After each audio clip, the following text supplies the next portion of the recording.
Many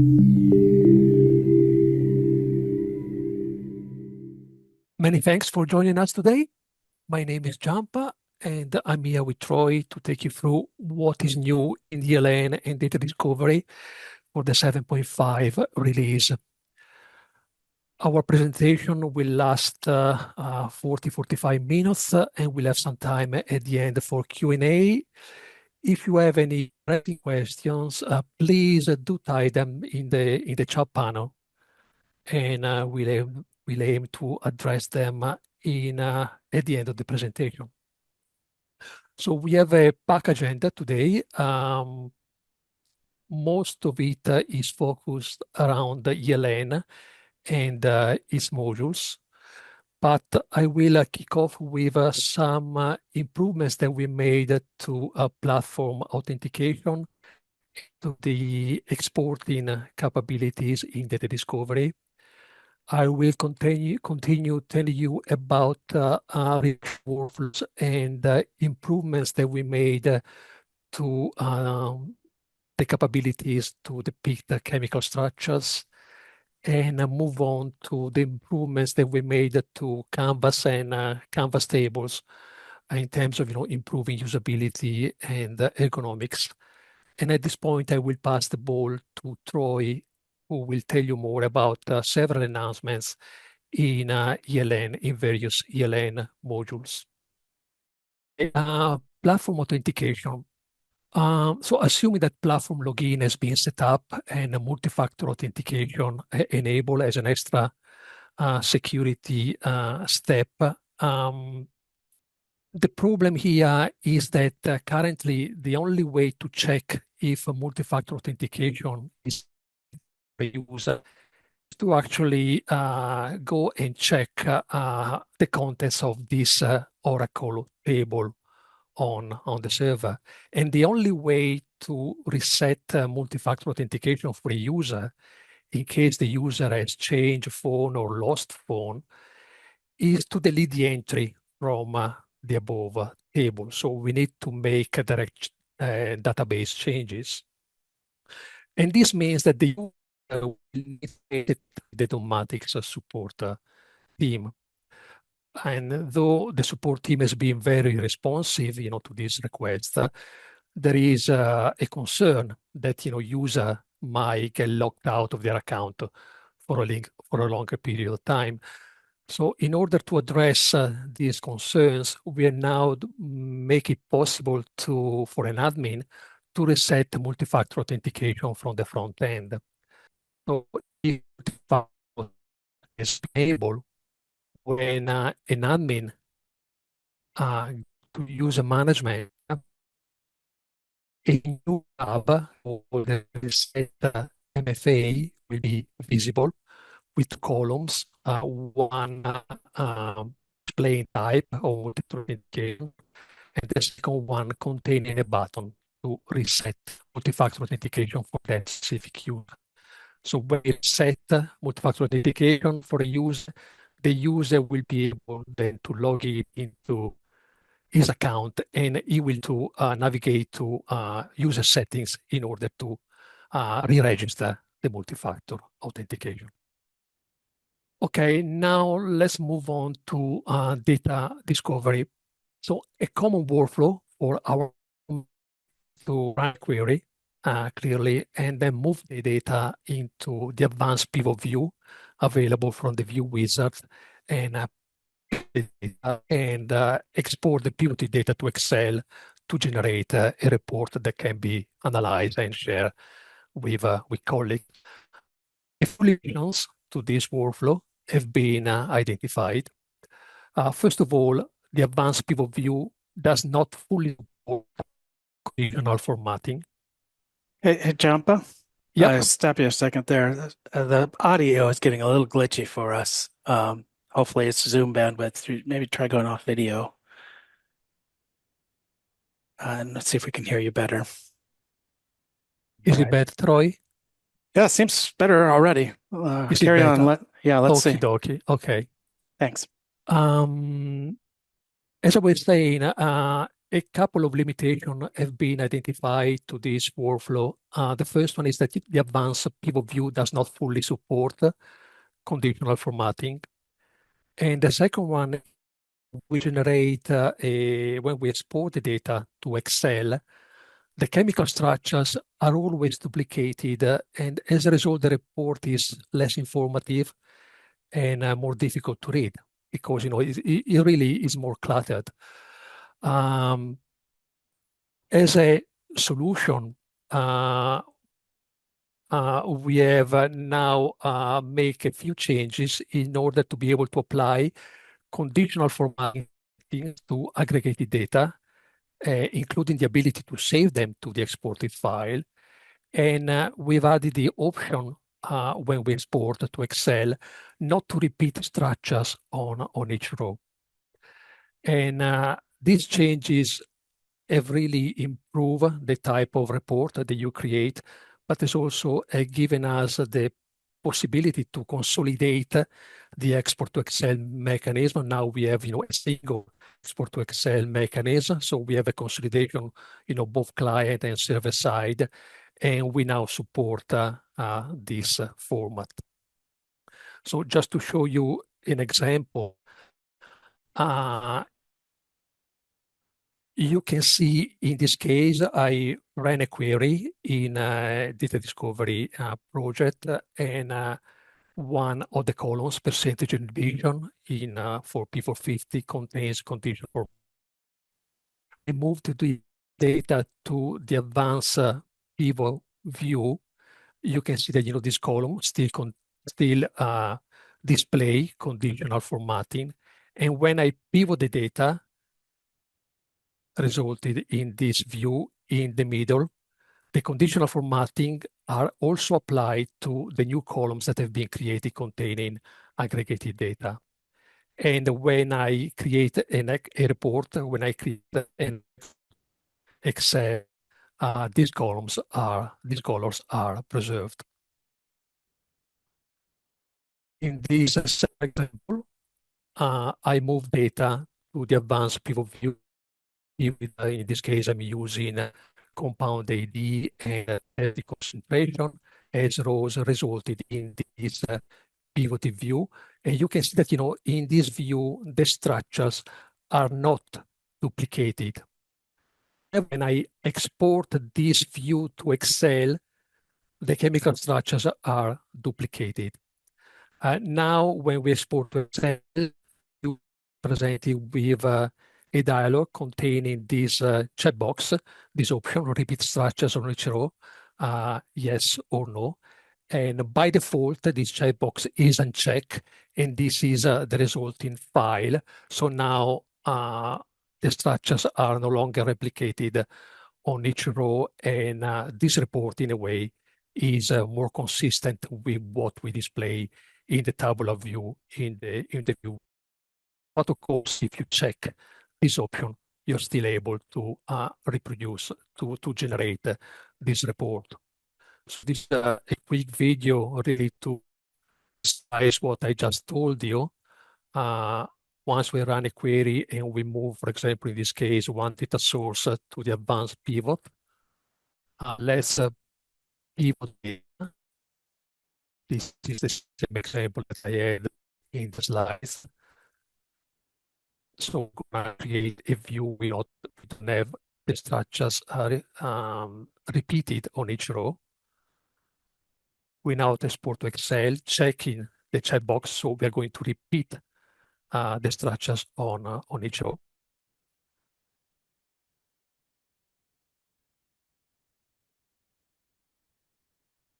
We can now go back and repeat operation.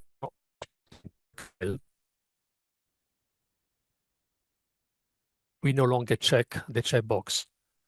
And you will see now that the newly created file in Excel does not contain duplicated structures.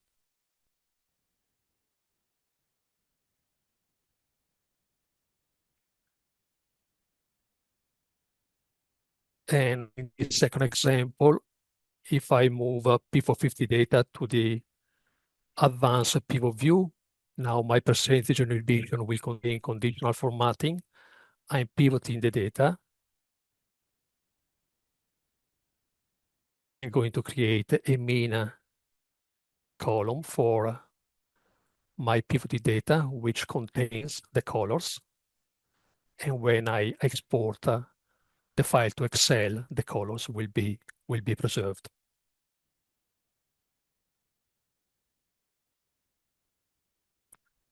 So if you're using this type of workflow, if you're using the advanced pivot view for pivoting your data on the fly, these improvements might be useful to you.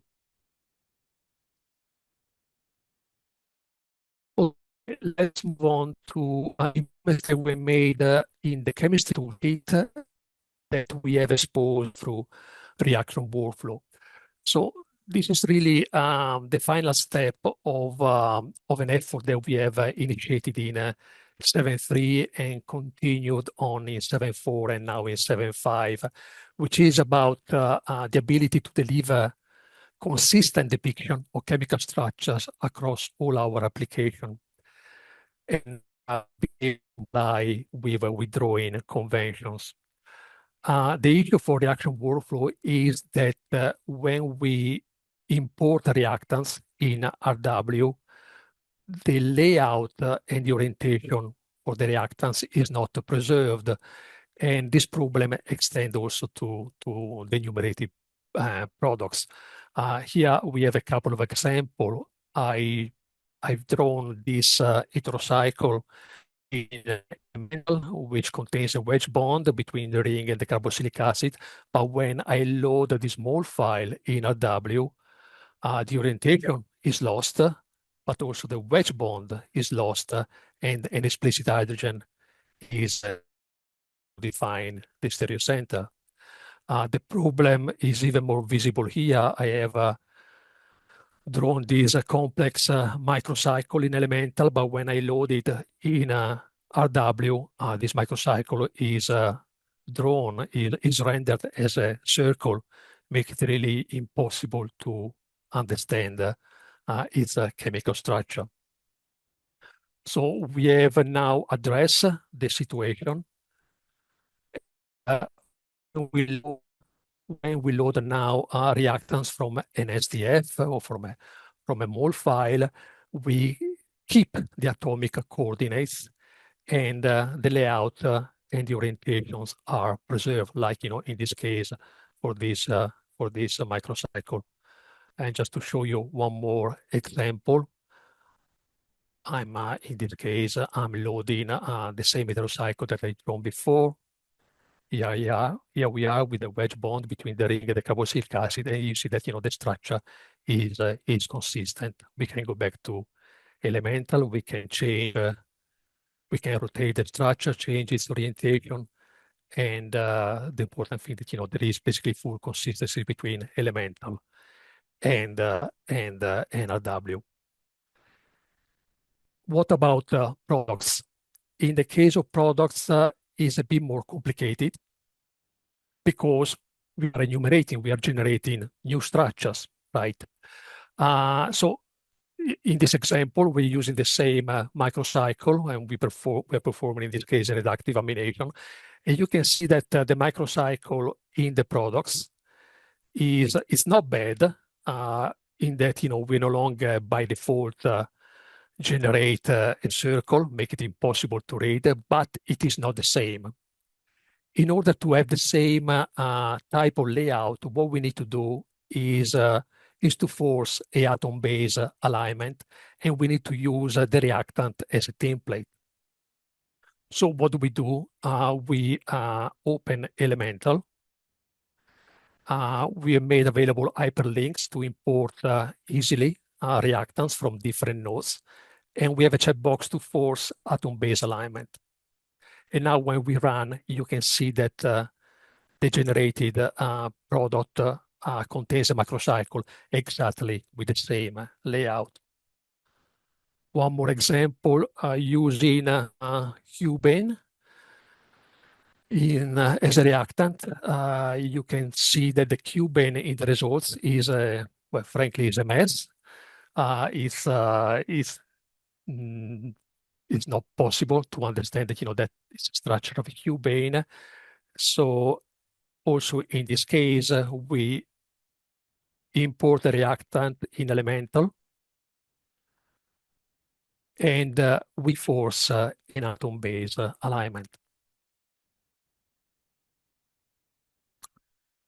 And when we use these structures to create an experiment in ELN, the layout will be preserved as well. So, the correct structures will be saved to the ELN. So you can see here that the reaction, the schema is fine, the reagents are fine, etc., etc. Okay, moving on to the last topic I'm going to cover today before I pass it to Troy.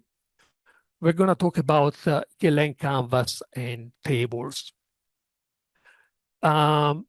Now, since 7.4, we have started a big effort to address and remove the major roadblocks with canvas forms and canvas tables that prevent our customers from adopting them.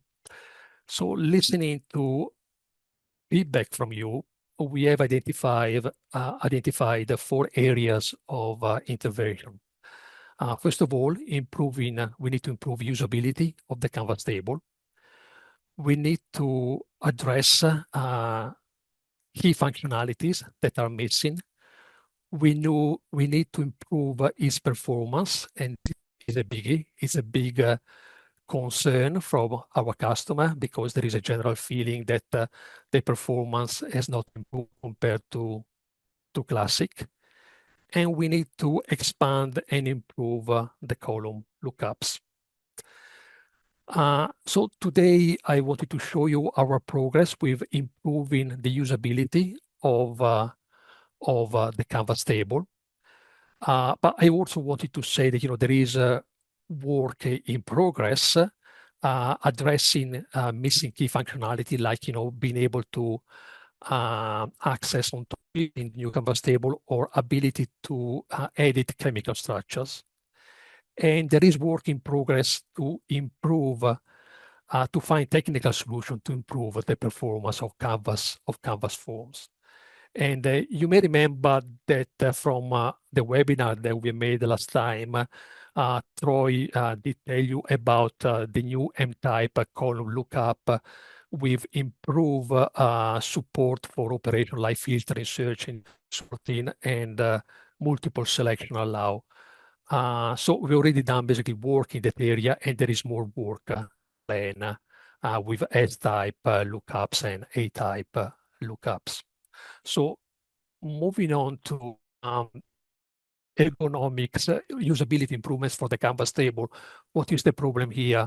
The feedback that we received is that it takes too many clicks to edit a cell or to check uncheck a checkbox, and the keyboard navigation is limited.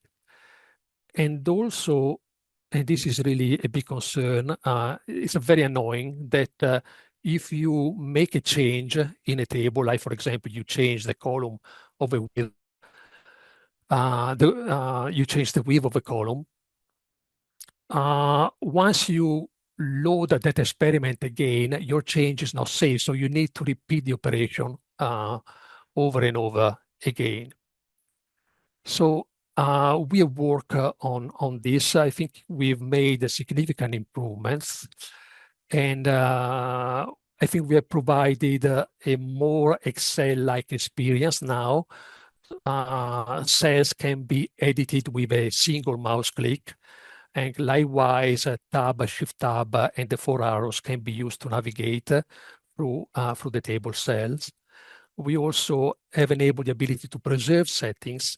So if you, for example, you move a column, you hide a column, you pin a column, you sort filter within a column, or you change the width of a column, all these changes are stored and saved at the experiment level for a particular user. So just to give you a bit more details, As I said, when we click on a cell, the cell becomes immediately editable. If you have a C-type lookup associated with a cell, with a column, you are able to, again, to check, uncheck, to toggle the state of the checkbox with a single click. If column is associated to an A or a T-type lookup, the drop-down list opens on the first click. And if instead, it is an M-type, a modal dialog opens up on the first click. In terms of keyboard navigation, Tab, Shift Tab, and the 4 arrow keys can be used to navigate through the editor table. So in this video, I'm only using the keyboard. Enter can be used to commit changes and move the focus down one cell, so you can start immediately editing the next cell. Likewise, Shift Enter can be used to commit the changes but move one cell up. And if a column is associated to a lookup, you can use Enter to open the drop-down list.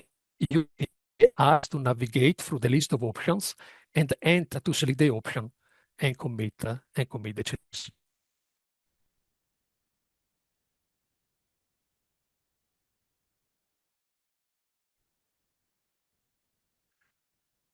As I said, we have enabled observing settings. So in this example, I'm changing the visibility of a number of columns.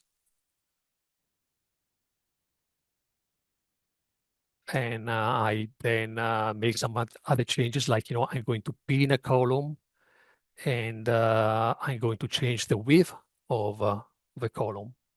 So all these changes, as I said, are stored at the experiment level for the user. So if I reload the experiments, the changes will be kept, will be preserved. So no need to do anymore, no need to repeat the same action over and over. If I open an experiment that has been closed, the save settings will still apply, but I won't be able, because the experiment is closed, I won't be able to make any more changes.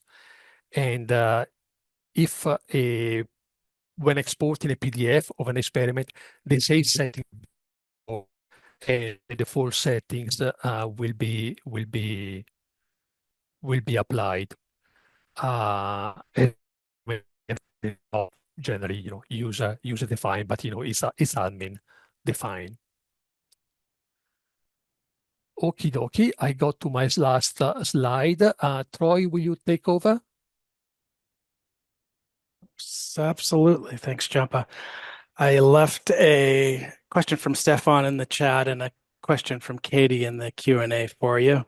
I'll take over presenting, so you can answer those while I steam ahead.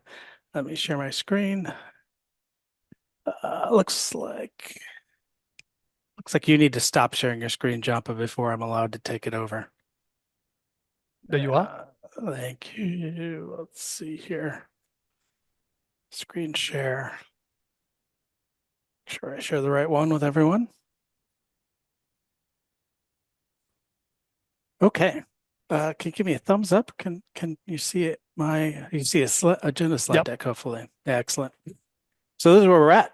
We've made it halfway through. Thanks for the thumbs up. And I'll focus on Jumpa's focus on the data discovery part of the platform. I'll focus on the ELN now going forward.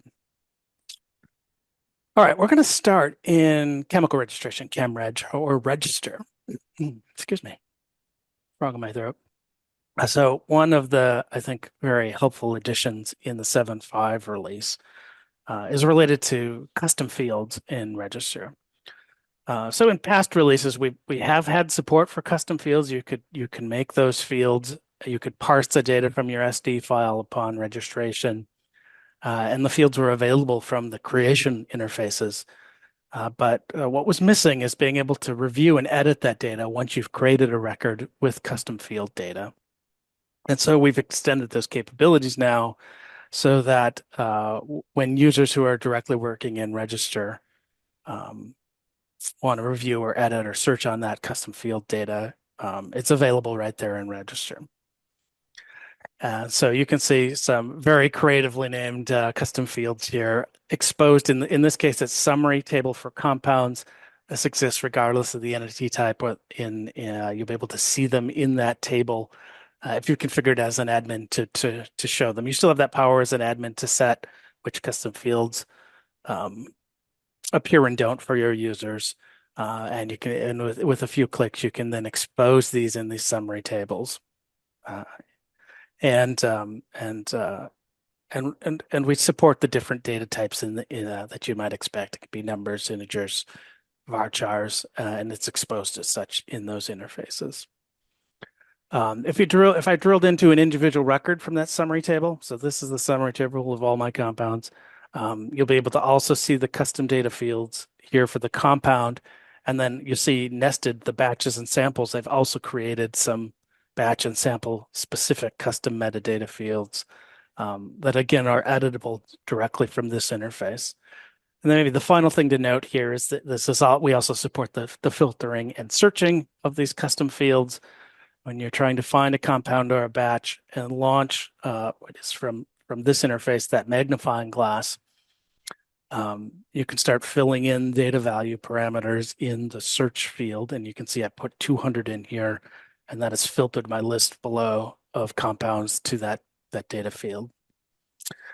So I think we've added a lot of value here for users, making it far easier to interact and see all the data for their records in Register.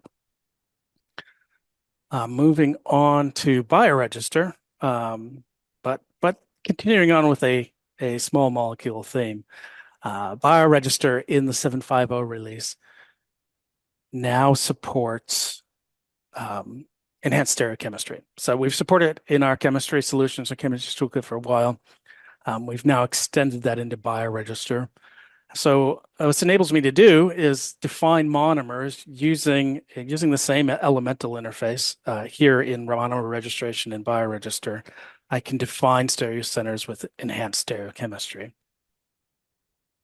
And then subsequently, as you might expect, I can start using those monomers in my records in BioRegister. Here you see a protein sequence with my monomer with a stereocenter, and that's captured in the chemical structure of that peptide sequence containing that monomer. When you create complexes in BioRegister, the same is true whether the sequences have those enhanced stereocenters, or maybe it's a payload you're conjugating. As you might expect, we carry those stereocenters into the definition of those records. And then this is just a somewhat nonsensical base, but to prove the point that nucleic acids as well, you could use the linkers, the sugars, and the base components could all have monomers defined with enhanced stereocenters now, which also means you can define your monomers and your records using enhanced stereocenters. It allows you to really accurately capture what you're registering with the enhanced stereocenters. So just a note on deploying this for new customers, it's going to come out of the box enabled. But if you are an existing customer on upgrade, you'll have to set the option in the config file for BioRegister. And if your Dotmatics managed hosted, you'll have to put in a services ticket. We can do that for you. And just a reminder that that stereocenters becomes part of chemical-based uniqueness when you deploy it. And so it's always best practice before and after enabling that to run that recheck of uniqueness, resolve any uniqueness conflicts that may result as you've changed your monomer definitions or enabled this feature. Staying in BioRegister, many of you have probably heard of this. It's been in the works for a number of releases now, and these are some performance improvements to BioRegister. So really what we've heard back from our really largest BioRegister customers is that some of the interfaces run slowly.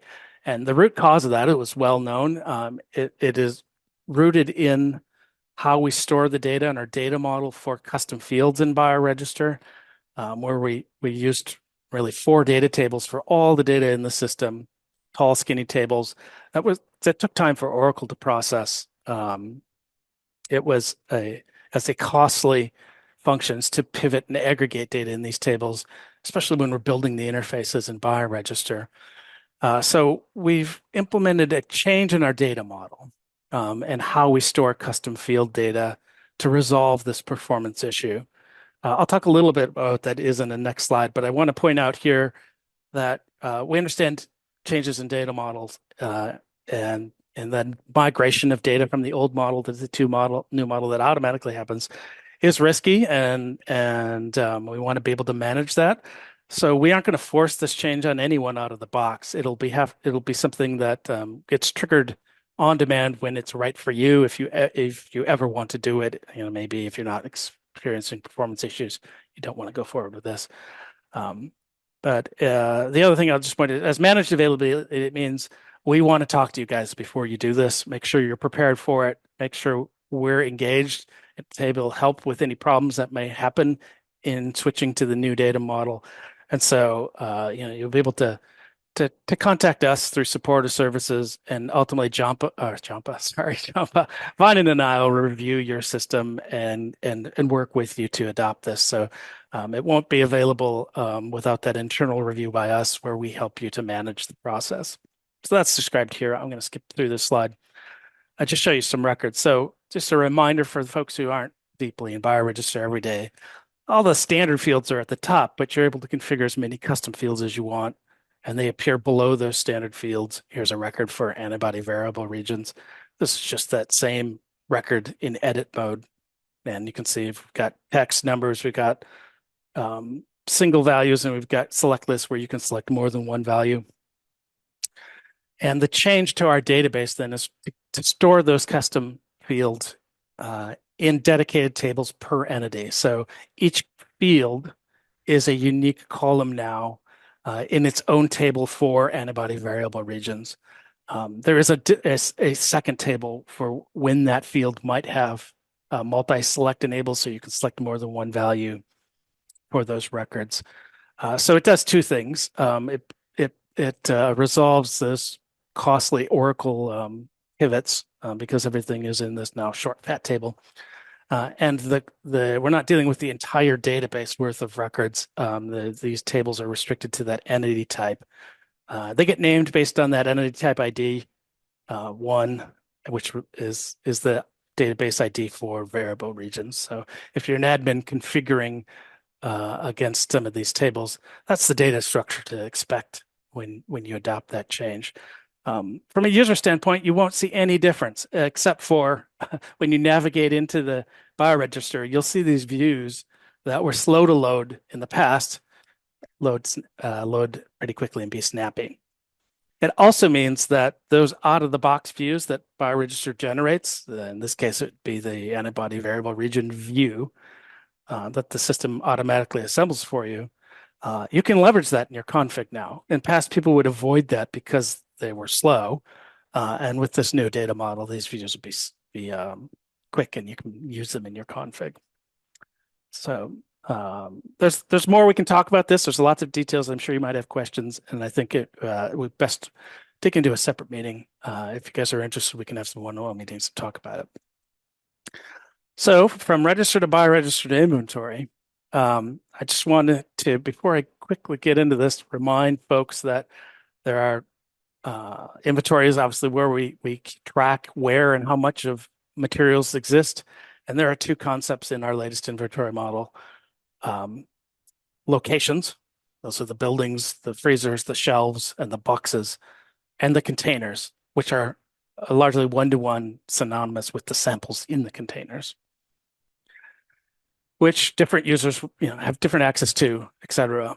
And one of the problems with updating those records, both locations and containers, in initial releases of inventory was the export workflows only allowed you to export the entirety of your inventory system, which obviously can have performance issues if you get huge inventory systems.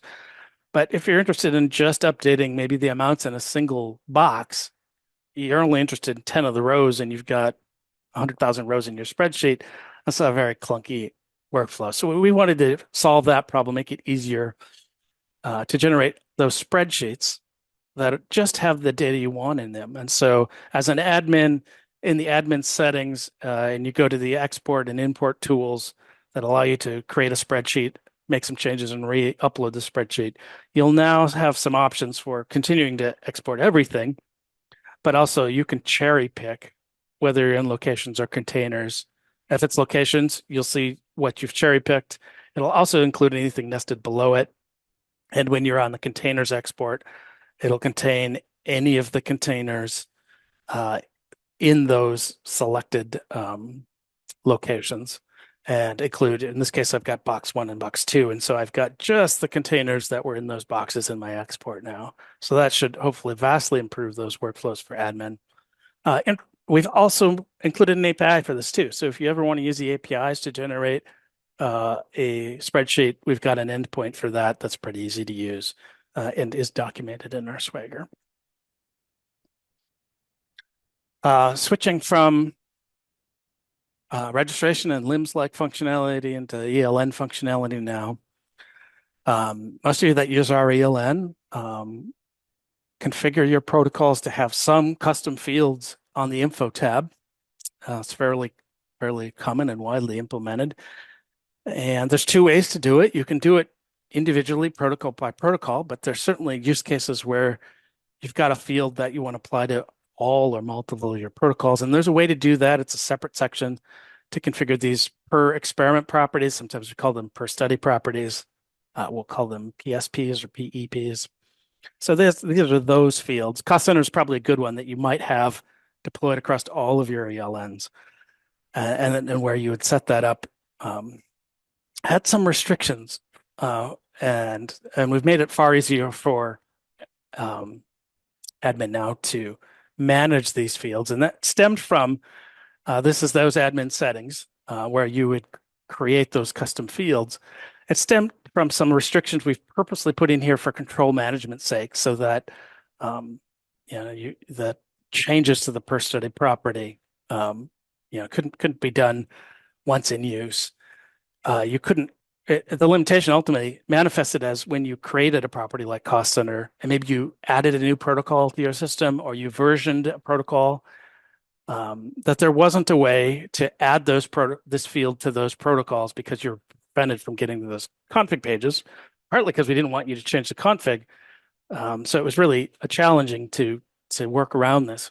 What we've done now is essentially, when it is in use, enabled you to add protocols. If the field isn't in use yet, you still have free reign to delete it, change the logic behind it. Once it's in use, we've made it so there's a new button here to add protocols.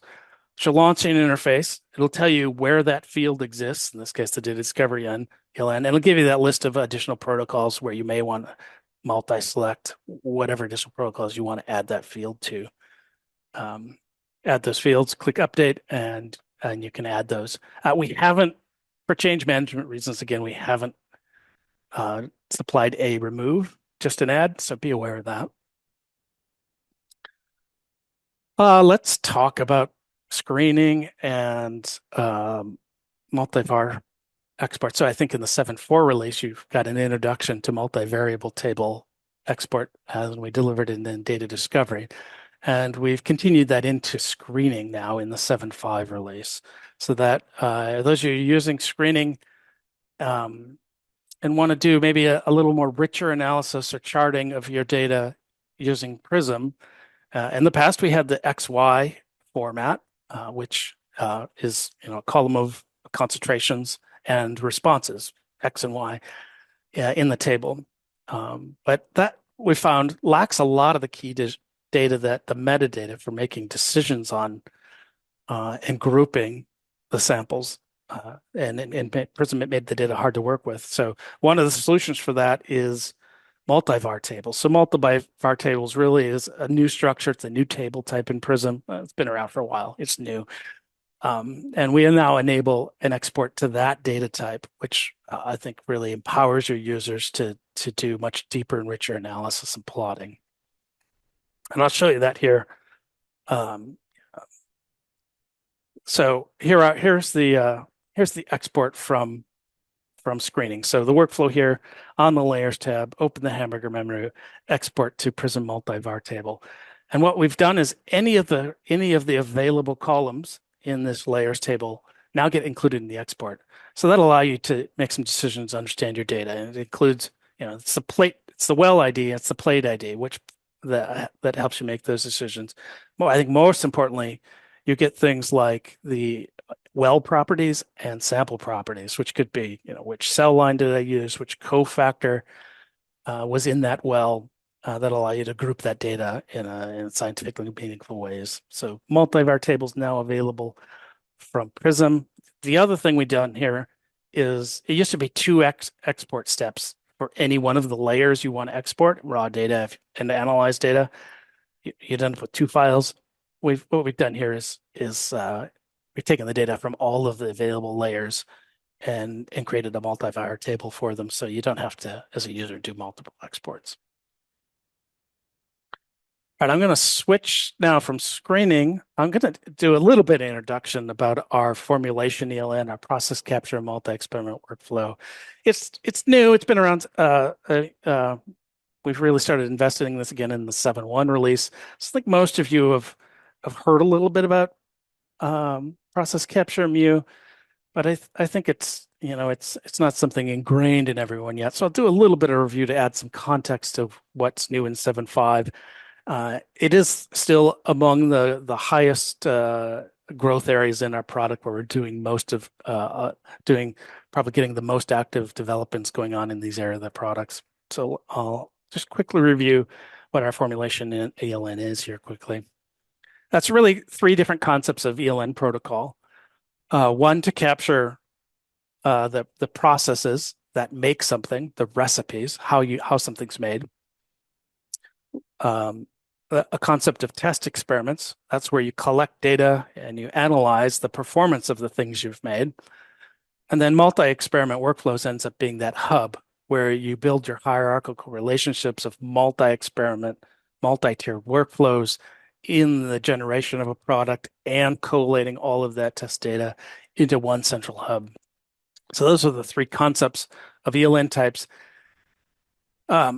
Process capture specifically, as I mentioned, there's a handful of different dedicated forms here, but ultimately what it's doing is enabling you to capture the step-by-step processes, those actions and those parameters in the process of making something, giving those things an ID, a formulated product ID, and then capturing not only what you plan to do in the design, this is how something gets made, but also what actually happened, right? So I wanted to add 5 grams, but I added 4.9 grams. And sometimes that delta is important for your decision making, so there's interfaces for that. In multi-experiment workflow, I mentioned it's really an experiment relationship tool, first and foremost, where you start to build these visual hierarchy of experiments, where the precursors that you make in this become the ingredients of downstream experiments. And you also link in green here, where you've run a test on it. And you get all of that information, summary tables on the right. And by building the experiment hierarchy, you are also building a genealogy of the products you've made from those tiers. And so if I've made this product, I can see raw ingredients and precursor formulations that went into it. So that's my summary of PC and mu. Let's talk about what's new in the 7.5 release.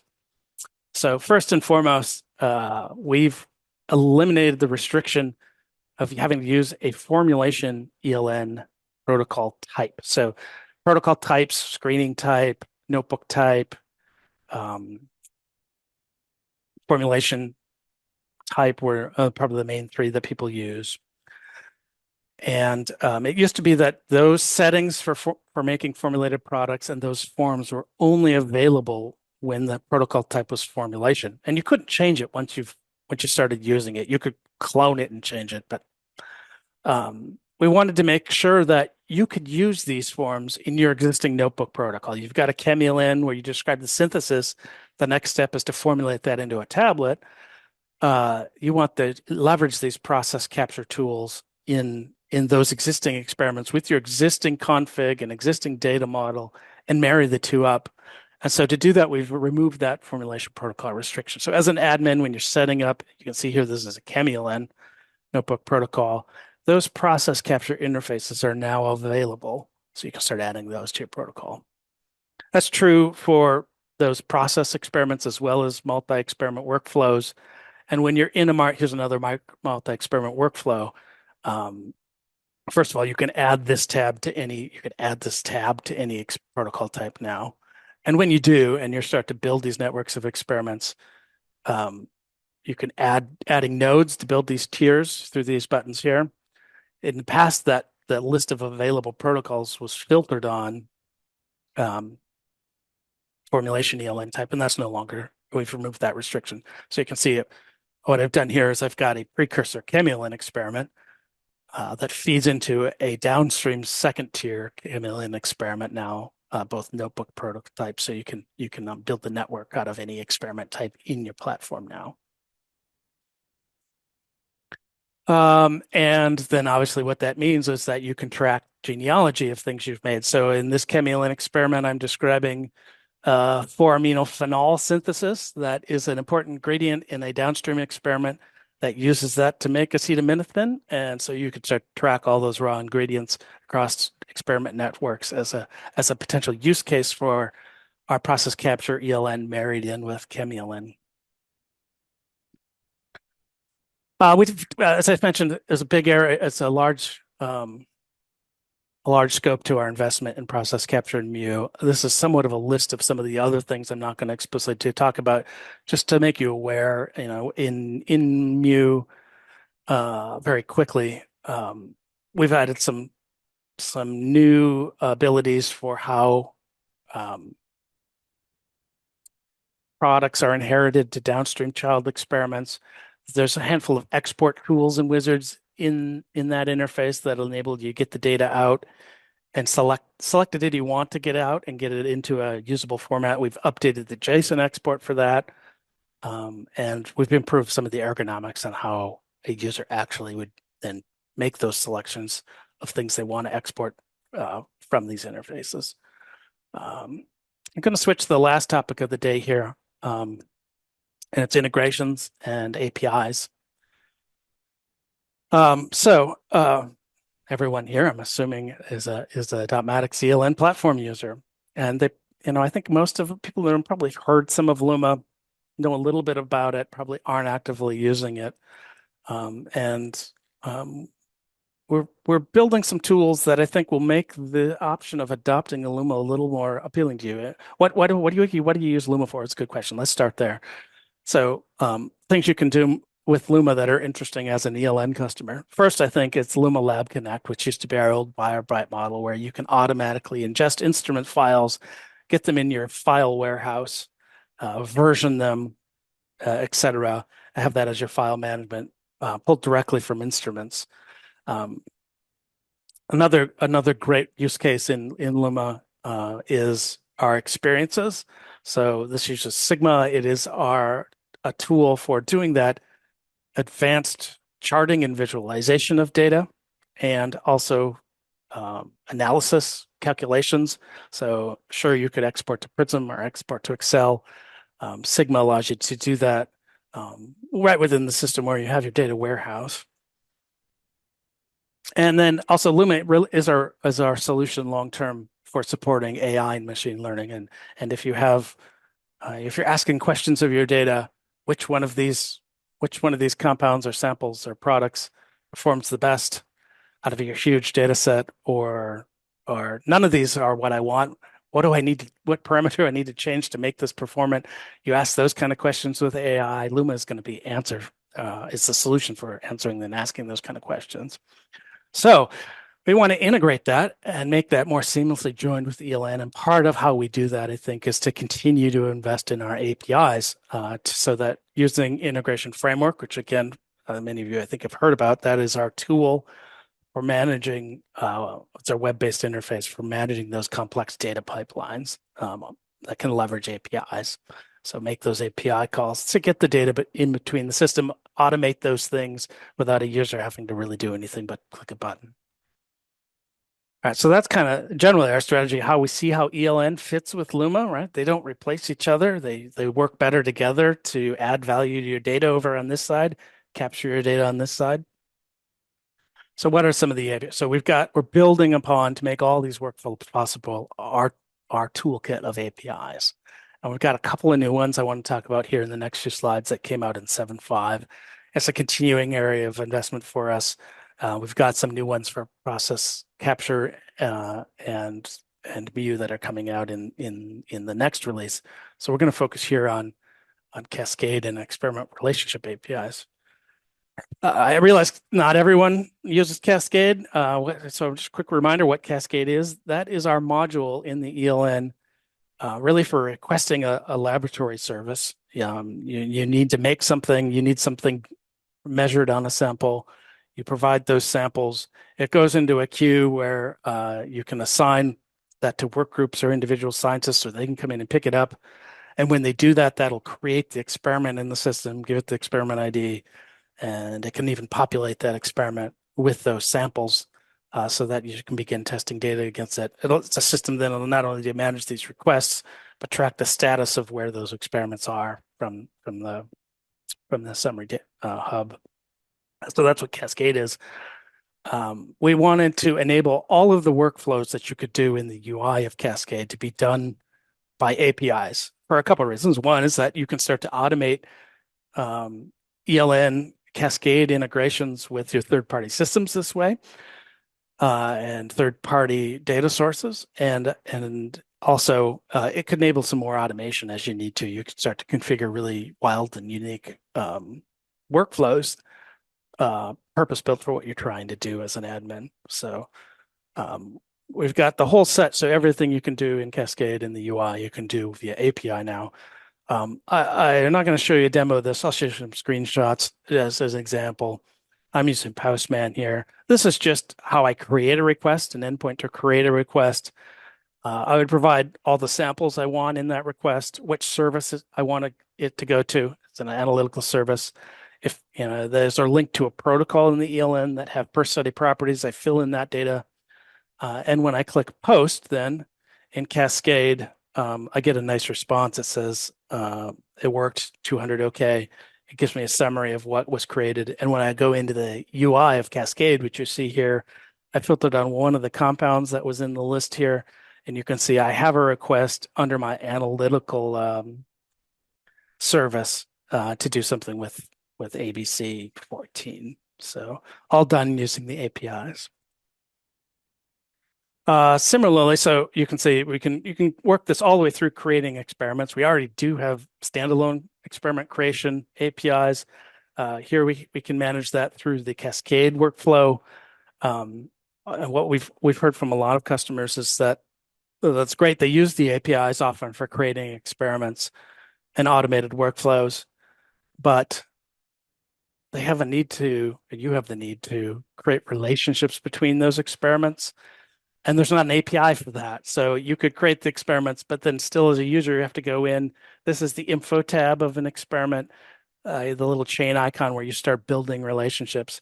We've now provided the API endpoints so that you can automate that as well as part of your API workflows. So there's an endpoint to show me what relationships exist to a given experiment, to create those relationships. And if you made a mistake creating one, there's an endpoint for deleting relationships.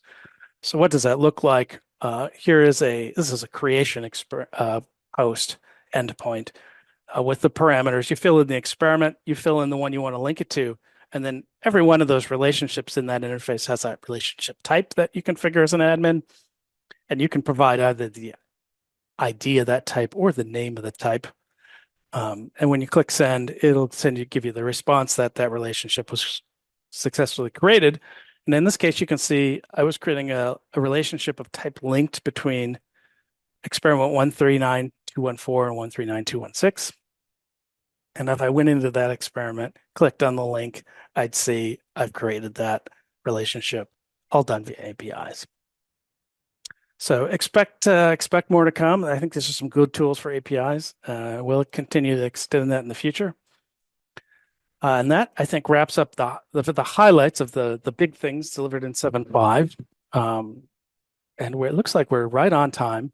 There's 3 minutes here where we can answer some questions, and we'll try to get as many as we can. If we don't answer your questions in the chat or in the Q&A section before the webinar ultimately ends here in a minute, we'll follow up and reach out to you offline, hopefully with your answers. If you have any other questions after the meeting wraps up today, obviously, you guys are probably mostly aware there's resources already. You can go to our website and find links to the contact us. There are a couple of email addresses here to contact technical support or the community. Certainly leverage those to send your questions our way. A reminder that within the top bar, regardless of where you are in our platform now, in 7.1, there's that link, 7.1 through 7.5 in the current release, that info link that'll lead you right to the documentation. And then lastly, if you can't find answers from there, contact support. They'll always steer you in the right direction. So I think that wraps up our review. I appreciate everyone's attendance today. Thanks for joining us.